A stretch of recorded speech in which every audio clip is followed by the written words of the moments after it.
चलिए बात करते हैं हेयर फॉल्स यानी बालों का झड़ना। बालों का झड़ना एक आम प्रॉब्लम्स हो गई है। हर एक इंसान बाल झड़ने की वजह से परेशान है। पहले तो क्या था कि टाइम लिमिट था कि लोग बाल झड़, सबके बाल टूटते थे, लेकिन आज के समय में छोटे बच्चे से लेकर के बड़े लोगों तक हर एक इंसान बाल टूटने से परेशान है। आखिर क्या कारण है? ऐसा क्या कारण है जिसकी वजह से बाल टूट रहे हैं? क्या हमारे खान पान नहीं सही है या फिर कुछ और रीजन है जिसकी वजह से ये बाल टूट रहे हैं इतना ज़्यादा? तो इसके कारण को जानने के लिए आप हमारे साथ वीडियो में लास्ट तक बने रहिए। तो मेरा नाम सालू है, आप देख रहे हैं पूर्वांचल की पाठशाला में।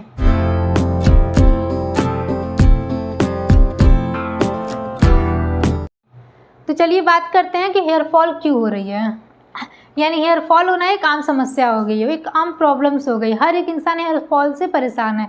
वैसे तो बाल टूटना नॉर्मल है, क्योंकि हर एक चीज़ का एक जीवन काल होता है कि इतने टाइम से इतने टाइम तक रहेगा, फिर उसके बाद क्या उसकी मृत्यु निश्चित है, ख़त्म होना निश्चित है। तो वैसे हमारे बालों का भी एक टाइम पीरियड होता है कि वहाँ तक बाल रहेंगे, फिर उसके बाद से एक एज होता है 40-45 के बाद हमारे बाल टूटने लगते हैं। लेकिन आज के टाइम में छोटे बच्चों में भी क्या हो गया, ये प्रॉब्लम से स्टार्ट हो गई है। जैसे हम अपने बालों में हाथ फेरेंगे तो देखेंगे सैकड़ों के नंबर्स में हमारे हाथ में बाल आ जाते हैं, जिससे हमें गंजापन होने का डर होता है। आखिर क्यों, इसके क्या रीजंस हैं कि हमें बाल टूट रहे हैं?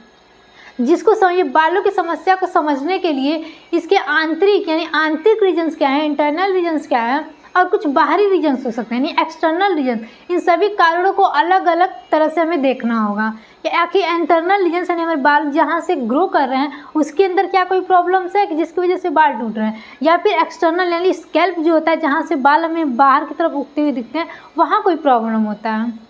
तो सबसे पहले हम देखते हैं इंटरनल रीजन्स यानी आंतरिक कारण। आखिर इंटरनल रीजन्स क्या है जिसकी वजह से हमारे बाल इतने ज़्यादा टूट रहे हैं, बहुत अधिक मात्रा में हेयर फॉल्स हो रही हैं? तो कुछ क्या क्या होते हैं, हमारे अंदर हार्मोनल बदलाव भी होते हैं, ठीक है। हार्मोन्स की चेंजिंग होती है जिसकी वजह से बाल टूट सकते हैं।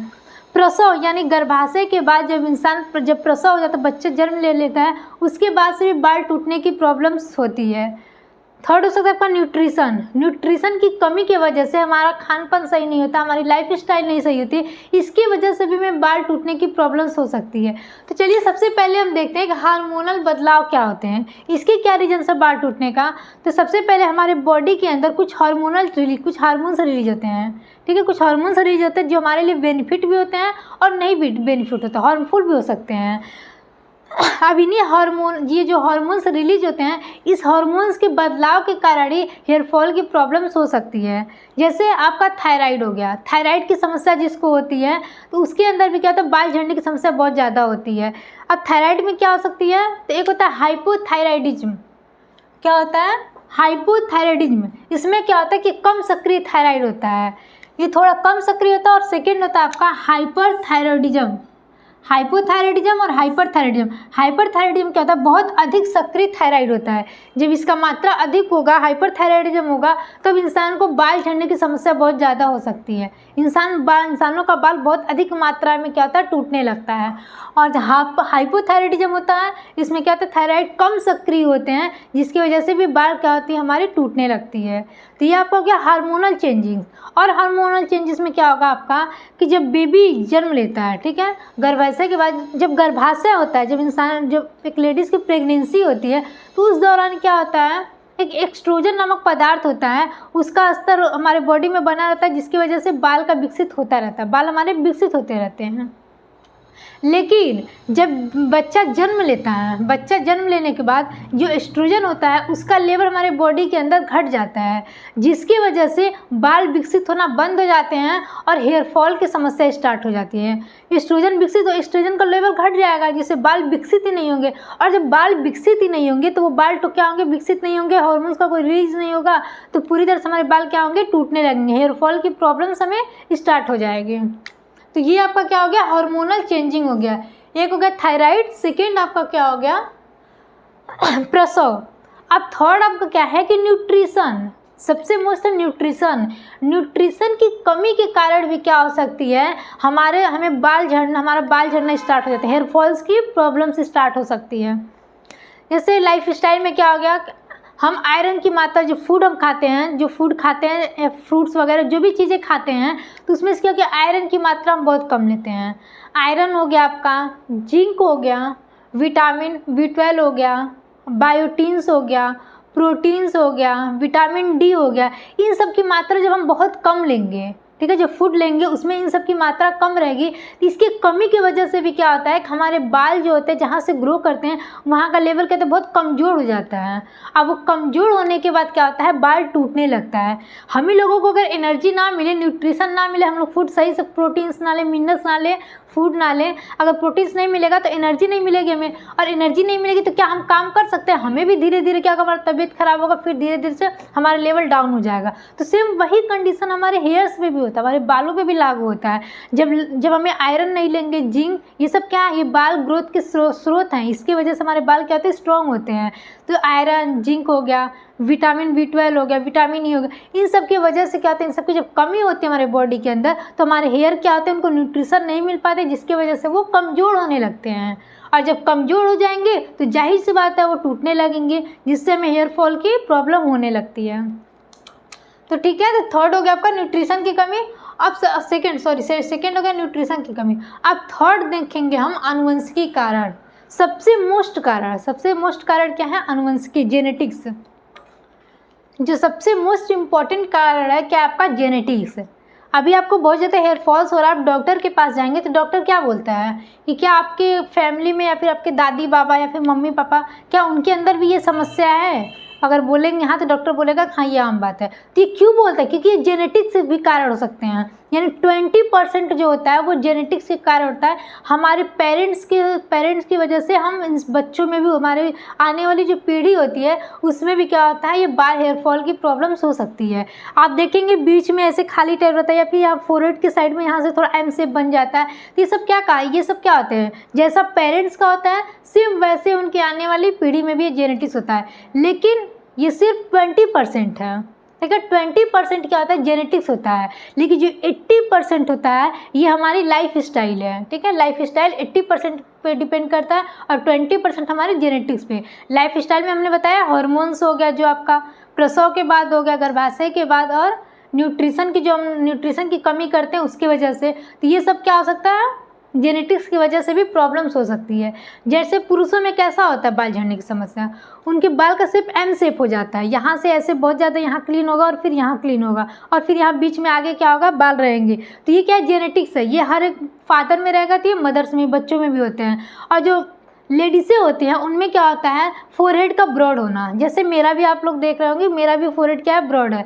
तो वैसे क्या होता है, ये क्या होता है, जेनेटिक्स रीजन्स, ये जेनेटिक्स की वजह से होता है। अगर आपके पेरेंट्स में है, दादी में, बाबा में या फिर मम्मी पापा में, तो जाहिर सी बात है कि ये बच्चों में भी, ऐसा नहीं है कि हाँ ये 100% हो ही सकता है, 20% ऐसा हो सकता है, उनके आने वाली पीढ़ी जो होती है उनके अंदर भी ये प्रॉब्लम्स हो सकती है, ठीक है। तो ये आपका जेनेटिक्स हो गया। और एक और क्या होता है, स्ट्रेस। कभी कभी आप देखोगे जब आपके एग्जाम्स पास आते हैं, तो बहुत ज़्यादा स्ट्रेस ले लेते हैं, चिंतित हो जाते हैं कि किस तरह से मेरा एग्जाम्स क्लियर होगा। तो जब ज़्यादा स्ट्रेस लेंगे, जब मानसिक तनाव बढ़ेगा, तो उसकी वजह से भी क्या हो सकता है कि आपके हेयर फॉल होने लगेंगे, बाल टूटने की समस्या बढ़ जाती है। देखा आपने, जब भी स्ट्रेस लीजिएगा आप, कभी देखिएगा उस टाइम में आपके बाल झड़ने की समस्या बहुत ज़्यादा स्टार्ट हो जाती है, ठीक है ना। तो ये डिप्रेशन में जब रहेंगे, बहुत ज़्यादा स्ट्रेस ले लेंगे, उस टाइम में भी आपकी क्या होती है, हेयर फॉल्स की समस्या हो सकती है। ये सब मैं आपको भी कारण बता दी थी कि किस किस कारण से आपके अंदर क्या होती है, बाल झड़ने की प्रॉब्लम्स हो सकती है। और सबसे 5th नंबर पे आपका क्या होगा, बीमारियां, डिजीज। कुछ ऐसी बीमारियां होती हैं जिसकी वजह से इंसान का क्या होता है, हेयर फॉल्स हो जाता है, बाल झड़ने लगते हैं, और ऐसे हो जाते हैं कि बालों की मात्रा सर पर से बिल्कुल ही कम हो जाती हैं, एकदम मतलब समझ लो कि 20%, 30% इतना तक हमारे बाल बचे रहते हैं सिर पे। अभी बीमारियां में कौन सा हो गया आपका, क्रोनिक बीमारियां कुछ हो गई, जैसे कैंसर होता है, ठीक है। जब कैंसर होता है उस कंडीशन में भी हमारे बाल क्या होते हैं, टूटने लगते हैं, बहुत ज़्यादा अधिक मात्रा में बाल टूटते हैं। लीवर, जब हमारा लीवर काम नहीं करेगा सही से हमारे बॉडी के अंदर, किडनी जब हमारी काम नहीं करेगी, इसकी वजह से भी क्या होता है कि इसकी वजह से भी हमें हेयर फॉल्स की प्रॉब्लम हो सकती है। अब इसकी वजह से क्यों होगी, लीवर हो गया आपका, किडनी हो गया। किडनी का क्या काम है, ब्लड को प्यूरिफाई करना। अगर हमारा ब्लड नहीं क्लीन रहेगा, ब्लड क्लीन ना होने की वजह से हमारे बालों में सर पे क्या हो जाएंगे, डैंड्रफ हो जाएंगे, ठीक है, डैंड्रफ हो जाएंगे। और उस डैंड्रफ की वजह से क्या हो जाएगा कि हमारे बाल टूटते हैं। सबसे ज़्यादा डैंड्रफ की वजह से बाल टूटते हैं। अगर बाल में डैंड्रफ ना रहे, हमारे सर पे डैंड्रफ ना रहे, तो बाल थोड़े कम मात्रा में टूटेंगे। तो डैंड्रफ की वजह से, और डैंड्रफ कैसे होते हैं कि हमारी ब्लड क्लीन नहीं रहेगी। अगर ब्लड क्लीन नहीं रहेगी तो इसकी वजह से हेयर फॉल्स की प्रॉब्लम हो सकती है। तो इसीलिए हमने बोला ना, बीमारियां हो गई, आपका किडनी अगर नहीं सही है, काम कर रहा है सही से, तो आपका हेयर फॉल्स का प्रॉब्लम हो सकता है। अगर लीवर आपका नहीं काम कर रहा है तो भी आपको हेयर फॉल्स की प्रॉब्लम हो सकती है। कैंसर में भी आपका क्या होगा, आपको हेयर फॉल्स की प्रॉब्लम हो सकती है। क्योंकि कैंसर से क्यों होती है कि कैंसर जब इंसान को जिसको होता है उसको कीमोथेरेपी किया जाता है। कीमोथेरेपी में क्या होता है कि जितना हम बताया ना, हमारा बॉडी सेल्स से मिलके बना है, तो सेल्स मर जाते हैं। कीमोथेरेपी में हमारे सेल्स मर जाते हैं, और वो सेल्स में मर जाएंगे जिसके थ्रू हमारे क्या होते हैं, बाल ग्रो करते हैं। जो बाल को ग्रो करवाते हैं उसमें भी तो सेल्स का काम होता है, इन्वॉल्व होते हैं। लेकिन जब कीमोथेरेपी के दौरान सेल्स मर जाएंगे, उसकी वजह से हमारे बाल पूरी तरह से, देखिएगा जिसको भी कैंसर आएगा उसके सर के बाल पूरी तरह से झड़ जाते हैं। तो कीमोथेरेपी की वजह से होता है, जिससे सारे सेल्स हमारे बॉडी के अंदर धीरे धीरे मरने लगते हैं। जहाँ पे कीमोथेरेपी की जाएगी वहाँ के सेल्स मरेंगे, अब वो इफेक्ट हमारे सर पे भी जाएगा। तो ये आपका क्या हो गया, इंटरनल रीजन्स। ये हमारे सर के जो बाल है जहाँ से ग्रो करते हैं, इसके अंदर के कारण थे कि अंदर ये प्रॉब्लम्स होगी, तब जाके हमारे बाल हेयर फॉल होना स्टार्ट हो जाएगा, बाल टूटना स्टार्ट होगा। अब हम देखते हैं एक्सटर्नल रीजन्स, यानी बाहरी कारण क्या हो सकते हैं जिसकी वजह से बाल टूटते हैं। ये जहाँ से हमारे बाल हमें दिख रहे हैं, ये सर जो है, इसकी वजह से बाल टूटते हैं। एक्सटर्नल रीजन्स क्या हो सकते हैं, तो सबसे मेन इसमें सबसे क्या है, हमारी डेली की दिनचर्या है, यानी डेली रूटीन्स। हम अपने डेली रूटीन्स में क्या फॉलो कर रहे हैं, अपनी कौन सी आदतें कर रहे हैं, अपने ये हमारा जो एक्सटर्नल हेयर फॉल्स है, ठीक है, एक्सटर्नल जो रीजन्स होता है, ये हमारी दिनचर्या और हमारी आदतों पे, हमारे हैबिट पे डिपेंड होती है, इससे जुड़े होते हैं एक्सटर्नल रीजन्स। आप चलिए इसको भी समझ लेते हैं कि इसमें क्या कैसे हैं। सबसे फर्स्ट हो गया आपका ये शैम्पू का प्रयोग जो होता है, हम गलत शैम्पू का चूज कर लेते हैं, गलत शैम्पू चूज करते हैं जिसमें सल्फेट की मात्रा अधिक होती है, ठीक है। शैम्पू बहुत ज़्यादा, आज के टाइम में मार्केट में बहुत सारे केमिकल शैम्पू हो जाते हैं जिसमें बहुत ज़्यादा केमिकल्स मिले होते हैं, उसमें सल्फेट की मात्रा बहुत अधिक होती है, जिसको यूज करने की वजह से क्या होते हैं, हमारे बाल सफ़ेद होने लगते हैं। बच्चों में बाल क्या होते हैं, सफ़ेद होने लगते हैं, उनसे बाल बहुत ज़्यादा अधिक मात्रा में टूटते हैं। तो गलत शैम्पू का यूज करना, ये बाल के ऊपरी चीज़ को क्या करते हैं, नुकसान करते हैं। तो फर्स्ट हो गया हमारा गलत शैम्पू चूज करना। सेकेंड हमारा क्या हो गया आपका, गलत हेयर केयर। जो हम अपने हेयर की केयर करते हैं, अपने बालों का जो देखभाल करते हैं, वो सबसे गलत तरह से देखभाल करते हैं। कुछ लोग क्या करते हैं, बहुत ज़्यादा बालों को स्ट्रेटनिंग करते हैं, बाल बहुत कर लोगे तो जानबूझ के लोग अपने आप को अच्छे दिखाने के लिए क्या करते हैं, बाल को स्ट्रेट करते हैं। तो बाल को स्ट्रेट करेंगे तो क्या होगा, वो हीट क्या होगा, हमारे सर पे जाएगा, हमारे सर को परेशानी, जब हीट सर को जाएगा तो वहाँ से क्या होंगे, बाल धीरे धीरे कमज़ोर हो जाते हैं, उसकी वजह से भी हेयर फॉल हो सकती है। केमिकल ट्रीटमेंट, जो केमिकल्स यूज करते हैं अपने बालों पे, हेयर डाई जो यूज करते हैं, वो केमिकल्स, उसमें केमिकल्स बहुत ज़्यादा होते हैं, उस केमिकल से वजह से भी क्या होता है, हमारे बाल टूटने लगते हैं। तो ये हमारा क्या है कि हेयर केयर जो करते हैं वो गलत तरह से करते हैं, इसकी वजह से ये एक्सटर्नल रीजन्स हो सकते हैं हमारे बाल टूटने का। और क्या हो सकता है, प्रदूषण यानी मौसम, या फिर पॉल्यूशन, या फिर जो वेदर्स होते हैं, ये जो पॉल्यूशन है इस समय इतना दूषित हो गया है, इसकी वजह से भी हमारे हेयर फॉल्स होते हैं। जो धूल है, जो पूरी तरह से दूषित है, बहुत तेज़ की जो धूप हो रही है, इस धूप को भी सर पे बहुत ज़्यादा तेज़ी से लगने की वजह से हमारे हेयर फॉल्स हो सकते हैं, हमारे बाल टूटने लगेंगे।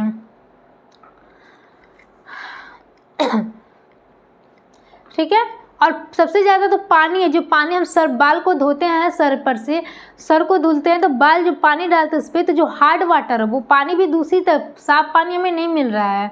ठीक है, जो पानी हम यूज करते हैं, क्यों नहीं लोग पानी पीते हैं, क्योंकि वो प्योर वाटर नहीं है। ठीक है, उसमें वो बहुत ज़्यादा केमिकल्स उसमें है, वो नुकसान वाटर हमें करता है। अब वो हार्ड वाटर है, उससे हम अपने बालों को धुलेंगे तो हमारे हेड को क्या करेंगे, हमारे स्कैल्प को क्या करेंगे, वो कमज़ोर बना देंगे, जिससे हमारे बाल टूटना स्टार्ट हो जाते हैं, कमज़ोर हो जाते हैं, वो टूटने लगते हैं। तो प्रदूषण और मौसम भी इसके है। थर्ड नंबर पे आपका क्या है, दवाइयाँ। कुछ ऐसी दवाइयाँ जो बीमारियाँ हो जाती है जिसकी वजह से कुछ दवाइयाँ हम खाते हैं वो भी हमारे हेयर को बहुत ज़्यादा इफ़ेक्ट करते हैं, ठीक है, हमारे स्कैल्प को इफ़ेक्ट करेंगे जिसके हमें हेयर फॉल होती है। कीमोथेरेपी मैंने बताई दी आपको।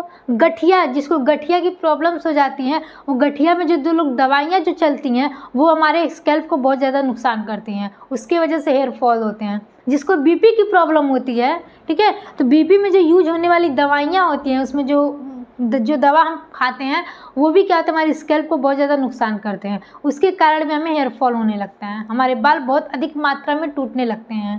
तो ये सब क्या है, ये रीजन्स बता रहे हैं, एक्सटर्नल रीजन्स, ये हमारी स्कैल्प को नुकसान करेंगे जिसकी वजह से हमें हेयर फॉल की प्रॉब्लम होगी। और 4th नंबर पे आपका क्या आएगा कि संक्रमण यानी इन्फेक्शन, कुछ इन्फेक्शन की वजह से भी हमें हेयर फॉल्स हो सकते हैं। फंगल इन्फेक्शन क्या होगा, जब जिसके स्कैल्प में क्या होंगे, रिंगवॉर्म्स हो जाते हैं, जिसको हिंदी में बोलते हैं दाद। सर में दाद होने की वजह से भी क्या हो सकता है, बाल में पैचेस होने लगते हैं, हमारे हेड में स्कैल्प पे पैचेस होने लगते हैं जिसकी वजह से हमारे बाल झड़ने लगते हैं, अधिक मात्रा में टूटने लगते हैं। तो इन्फेक्शन की वजह से भी क्या होता है, हमें हेयर फॉल की समस्या हो सकती है। और चोट, जैसे चोट, अगर स्कैल्प पे कहीं हमें चोट लग गया तो उसकी वजह से क्या होगा, वहाँ के बाल हमें पूरी तरह से टूट जाते हैं और फिर वो दोबारा वहाँ पे बाल ग्रो नहीं कर पाते हैं। तो ये फंगल इन्फेक्शन हो गया और चोट, इसकी वजह से भी हमें हेयर फॉल्स की समस्या बहुत ज़्यादा अधिक मात्रा में होती है। तो इस प्रकार से हम देख रहे हैं कि जो हेयर फॉल की समस्या है, कारण है, वो सिर्फ एक कारण नहीं है बल्कि हज़ारों कारण है, बहुत सारी प्रॉब्लम्स है जिसकी वजह से हमें हेयर फॉल्स हो रही हैं। जैसे सिर्फ हमारे जीवन शैली से लेकर के हमारे जेनेटिक्स हो गए, बीमारियां हो गई, पोषण हो गए, कुछ हार्मोनल चेंजेस हो गए, इन सब क्या कर रहे हैं, हमारे लाइफ में क्या कर रहे हैं, असर डालना है जिसकी वजह से हमें हेयर फॉल्स की प्रॉब्लम्स हो रही है। अब यहाँ तक तो हम लोगों ने देखा कि हेयर फॉल्स के कारण क्या है, किस वजह से हेयर फॉल हो रहे हैं। इसके उपाय भी अब चलिए देख लेते हैं कि क्या इसके कुछ उपाय भी हो सकते हैं जिसकी वजह से हेयर फॉल को रोका जा सकता है। आप पहले के लोगों में देखे होंगे, जो हमारे गांव में पहले के लोग थे, बुजुर्ग लोग, दादी हो गई, नानी, ये लोग हो गए थे, ये लोग पहले क्या यूज करते थे, ये लोग शैम्पू नहीं यूज करते थे बाल धुलने के लिए, ये लोग मिट्टी का यूज करते थे, मिट्टी से अपने बालों को क्या करते थे, धुलते थे, और उनके बाल उस मिट्टी की वजह से बहुत ज़्यादा स्ट्रॉन्ग भी रहते थे क्योंकि उस मिट्टी में कोई केमिकल्स नहीं होता था, जिसकी वजह से उनके बाल की डेंसिटी बहुत ज़्यादा अधिक होती थी, उनके बाल सॉफ्ट भी होते थे, सॉफ्ट होते थे, बहुत ज़्यादा हेल्दी होते थे, टूटने नहीं थे। तो इसमें केमिकल्स, मिट्टी में केमिकल्स नहीं होता था, और भी कुछ घरेलू उपाय वो लोग करते थे जिसकी वजह से उनके बाल बहुत ज़्यादा स्ट्रॉन्ग रहते थे। तो उन्हीं में से कुछ उपाय को चलिए हम देखते हैं। तो फर्स्ट आपका हो गया आहार यानी डाइट। पहले हम अपने डाइट को सुधारेंगे जिसकी वजह से हेयर फॉल हमें कंट्रोल होगा।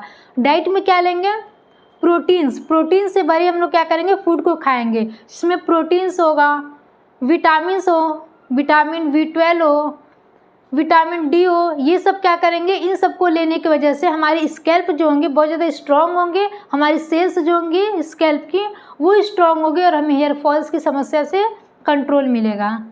और सबसे मोस्ट इम्पॉर्टेंट है कि हमें डेली 8 से 10 गिलास क्या होना, पानी पीना चाहिए। पानी पीने की वजह से हमारी बॉडी के जितने भी प्रॉब्लम्स हैं सभी प्रॉब्लम से क्या कर सकते हैं, हम लड़ सकते हैं। तो मोस्ट इम्पॉर्टेंट है पानी पीना। और सेकेंड हम लोग क्या देखेंगे, ऑयल मसाज यानी तेल और मालिश किस तरह से करें। तो आप नारियल का तेल यूज कर सकते हैं, नारियल का तेल और प्लस नींबू का रस, इन दोनों का हम क्या कर सकते हैं, अपने हेड को स्कैल्प के मसाज में यूज कर सकते हैं जिसकी वजह से जो फंगल इन्फेक्शन होता है उससे क्या होता है, हमारी स्कैल्प को बचा के रखता है। और डैंड्रफ की प्रॉब्लम से भी ये नारियल तेल और नींबू का रस जो होता है हमें डैंड्रफ से क्या करता है, बचाता है। और जब ये डैंड्रफ नहीं होगा तो हमें हेयर फॉल की प्रॉब्लम्स भी नहीं होगी। और क्या यूज कर सकते हैं, तो प्याज का रस भी आप यूज कर सकते हैं। प्याज के रस को अगर सप्ताह में 2 बार अगर हम यूज करें तो वो हमारे जो बाल टूट चुके हैं, झड़ चुके हैं, वो दोबारा हेयर ग्रोथ करता है। तो प्याज का रस हम यूज करने की वजह से उससे भी हमारे हेयर ग्रोथ हो सकते हैं। और गांव में सबसे ज़्यादा जो दादी लोग होती थी, दादी नानी जो हमारे बड़े बुजुर्ग होते थे, वो लोग सबसे ज़्यादा क्या मात्रा में यूज करते थे, तो आंवला हो गया, रीठा, सिकाकाई। जो आंवला होता है, आंवला, रीठा और सिकाकाई, ये तीनों को क्या करते थे, रात भर पानी में भिगो कर रख दें, फिर उसको रखने के बाद सुबह में क्या करते हैं, बाल धुलने के 1 घंटे पहले उसको बाल में जैसे मेहंदी लगाते हैं सेम वैसे ही अपने बाल के जड़ों में उसको लगा लें और 1 घंटे के बाद हम क्या करेंगे, बाल को धुल लेंगे। शैम्पू नहीं करेंगे, बस उसको सिर्फ बाल को धुल लेंगे। वो हमारा नेचुरल क्लींजिंग का काम करता है। आंवला, रीठा, सिकाकाई ये तीनों नेचुरल क्लींजिंग का काम कर सकता है। हमारे बाल क्या हो जाते हैं, बहुत ज़्यादा सॉफ्ट होंगे, मुलायम हो जाएंगे। और अब क्या यूज़ कर सकते हैं, एलोवेरा जेल। एलोवेरा जेल जो होता है वो भी हमारी स्कैल्प को क्या करेगा, बहुत ज़्यादा पोषण देता है, पोषण देगा और नमी बनाए रखेगा जिससे हेयर फॉल की प्रॉब्लम ना हो। जब बाल बहुत ज़्यादा यहाँ पे सूखा हो जाता है तो उसकी वजह से भी हेयर फॉल होने लगती है। एलोवेरा जेल से स्कैल्प को क्या होगा, नमी मिलेगी और पोषण मिलेगा जिसकी वजह से हमें हेयर फॉल्स की प्रॉब्लम नहीं होगी। तो ये आपके क्या हो गया, घरेलू उपाय। ये गांव के लोग, पहले के लोग ये घरेलू उपाय करते थे जिससे अभी के देखिएगा उन लोगों का बाल इतना स्ट्रांग होता है, उन लोगों का बाल इतना ज़्यादा स्ट्रांग होता है, डेंसिटी बहुत अच्छी होती है उन लोगों की। और भी कुछ आप अपने लाइफ स्टाइल में यूज कर सकते हैं। योग कर सकते हैं, योगा में जैसे क्या हो गया, अनुलोम विलोम, कपालभाति, ये सब क्या कर सकते हैं, हमारे स्कैल्प को स्ट्रॉन्ग देंगे, स्कैल्प को स्ट्रॉन्ग करेंगे, मजबूती प्रदान करेंगे और हमें स्ट्रेस से कंट्रोल करेंगे। सबसे मोस्ट हमने बताया ना कि स्ट्रेस होते हैं, अगर अनुलोम विलोम करेंगे, प्राणायाम करेंगे, इससे हमें स्ट्रेस से क्या होगा, स्ट्रेस से हम दूर होंगे और जब स्ट्रेस से दूर होंगे तो हमें क्या, हेयर फॉल की प्रॉब्लम से भी दूर हो जाएंगे, हमें हेयर फॉल्स की प्रॉब्लम्स नहीं होगी। इस प्रकार से आसान भाषा में कहें तो घरेलू उपाय और अच्छे आहार से 70% हम हेयर फॉल को क्या कर सकते हैं, कंट्रोल कर सकते हैं। अगर इससे भी बाल नहीं कंट्रोल हो सकते हेयर फॉल की और अधिक मात्रा में बाल अगर हमारे टूट रहे हैं तो हमें डॉक्टर से सलाह जरूर लेनी चाहिए। Thank you.